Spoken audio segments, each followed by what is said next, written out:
K'a dɔ don gɛrɛngɛrɛn ne k'a sigi maraka k'a to a la a kɛra faransikaw fɛ yen Bɔjabate k'a dɔ diɲɛ seleke naani maraka minnu bɛ maraka k'a fɔ marakajugu bɛ minnu na a seko n'a denko Bɔjabate k'a bɛɛ lajɛlen fara ɲɔgɔn kan nin ye kunnawoloba ye ka ɲɛsin nin siya barikaba in ma siya min n'o ye marakaw ye Bɔjabate k'a dɔ barikaba b'u la hakilina ɲuman b'u la ka sabula kabini diɲɛ sigi don i k'a dɔn marakaya bɛ diɲɛ na o de nana dɔn diɲɛ maa kalanenbaw ani maa kodɔnnenbaw olu bɛ jɛrɛjɛ kɛnɛ min kan u k'o de ma UNESCO Bɔjabate k'a dɔn UNESCO nin bɛna k'a siɲɛ fɔlɔ ye min kɔni ye marakaka bonya a n'a minɛ ka saga ma nin bɛna k'o ye Bɔjabate sabula UNESCO ye jateminɛ kɛ i k'a dɔn Suwahili o ye a bɔ farafinkan dɔ ye o bɔlen kɔ a la Bɔjabate k'a dɔn kan wɛrɛ min bɛ farafinna k'o ta ka don UNESCO kɔnɔ yalima diɲɛ seleke naani ani sini maaw san 1000 ɲinan kɔfɛ i k'a dɔn maaw ka se k'a kuma fɔ a kanw kana tunu marakaka b'o la Bɔjabate k'a dɔn a bonya n'a karama a dulokiba u y'a ta k'a don marakaden dɔ kan na min ye banamakaw ka maju sɛnbara ye faransikaw fɛ yen sɛbɛnnikɛlaw ko kɛnɛ dawulama kɛnɛ barikama kɛnɛ min n'a y'anga kun ka bon kosɛbɛ sabula ma o ma n'o ye maraka ye walima i k'a dɔn marakaya suma bɛ min nɔfɛ nin bɛɛ lajɛlen ye sogo donni ka taa kɛnɛ ka faransikaw fɛ yen kununko a ko Mali to a la i b'a ye k'a fɔ professeur Jɔnkuda Tarawele i k'a dɔn ale tun bɛ kɛnɛ ka président kɔrɔ don minisiri kɔrɔw min ye cɛbilen daramɛ madame Kajatu Kɔnare madame Maïga Sine Damba madame Sidibe Aminata Diallo ka taa se conseil national de la transition CNT o ka mɔgɔw tun bɛ kɛnɛ kan min ye Amidou Tarawele ka taa se Mamadou Hawa Gassama Jabima ka taa se Ɲininga min ye APS association promotion langue soninke o président ba o ye Ousmane Jangana ye Papa Jangana kɔrɔkɛ Basoro Jangana denkɛ fɔlɔ don Bɔjabate k'a dɔn olu fana tun bɛ kɛnɛ kan k'u bɔra ka Mohamed Kɛɲɛse ɲini jaabi faransi a tun bɛ marakaw ka kɛnɛ kan Bɔjabate sabula ale fana tun bɛ yen sɛbɛnnikɛla ko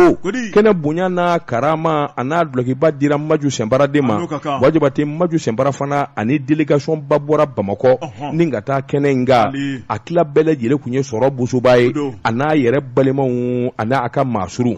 nin kɛnɛ in min ye UNESCO ye min ye UNESCO ka ɲɔgɔn ye siɲɛ 217 n'a ye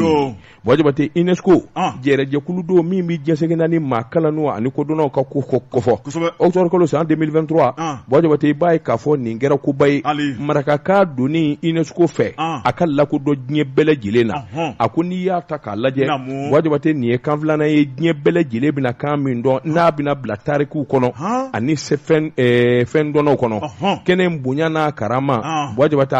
a dilen kun don ayiwa min ye délégation permanente République de Gambie nin kɛnɛ in Bɔjabate k'a dɔn a kɛra wasa ye marakaw yɛrɛ bɔra seko ni dongo Bɔjabate i b'a dɔn awa maa o maa n'o b'a fɔ n dire nin bɛɛ lajɛlen tun bɛ kɛnɛ kan u ka ɲamakalaw Jimbe Dunu ni Dama Bɔjabate k'a dɔn o kɔni bɛɛ lajɛlen wasar'o la ka taa se marakajɛliw ma dɔnkilidalaw ɲɔgɔnlɔnbɔlaw Bɔjabate i k'a dɔn ayiwa i bɛ maa dɔn ko maraka don k'a bɛ seko ni dongo kunna Bɔjabate nin bɛɛ lajɛlen ka ciden bɛ kɛnɛ kan kɛnɛ daminɛ min ye ayiwa lasigiden ambassadeur délégué permanent du Mali auprès de l'UNESCO son excellence Amadou Opacham Bɔjabate ka taa se ambassadeur délégué permanent Rwandakaw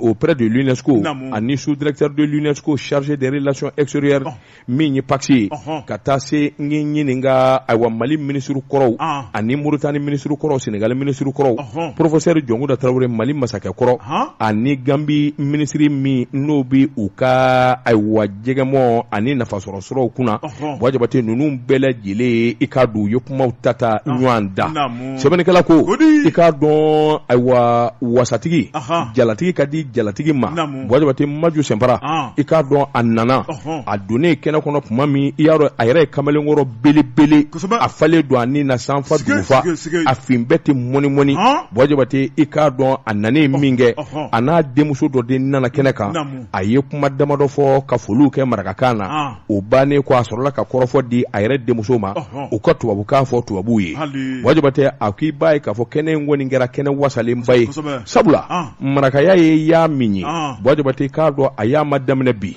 i k'a dɔn kɛnɛ in ka u labanna ka bonyamasegin kɛ ka ɲɛsin marakaden dɔ ma min faatura n'o ye Ala ma hinɛna Jaaje Sumare min faatura kabini juin kalo tɛmɛnen san 2019 u ye sinimabɔ dɔ kɛ a furumuso tun bi kɛnɛ kan min ye Madame Sumare Fatou Diop a n'a dɔgɔninw Sayibu Sumare Mahamadu Kaba Sumare ayiwa min ye sini mɔɔw ye san 1000 ɲinan kɔfɛ nin bi sɛbɛn tarikuw kɔnɔ mɔɔw n'a dɔn k'a fɔ waati dɔ kɛra marakaya i k'a dɔn a kɛnɛ bonya n'a karama taara ka di Maju Sɛnfana ma u tɛ wuli ka bɔ yen fo ka taa dugukolo meleke a ko an bɛ don min na ko bi malidenw nisɔn ka kan ka diya Wajabatɛ k'a dɔn n bɛ min da nin kan ni hakilina min filɛ nin ye ka marakaya don UNESCO la nin ka kan ka kɛ sababu ye min b'a to diɲɛ seleke 4 marakaw u bɛ ɲɔgɔn minɛ jango min ye Kayi marakaw ye gɛlɛya min bɛ ani fɔɲɔgɔnkɔ min b'u ni ɲɔgɔn cɛ nin ka kan ka kɛ sababu ye nin ko bɛɛ lajɛlen ban Wajabatɛ k'a dɔn mankan min bɛ u yɛrɛ dama ni ɲɔgɔn cɛ min ye ayiwa marakala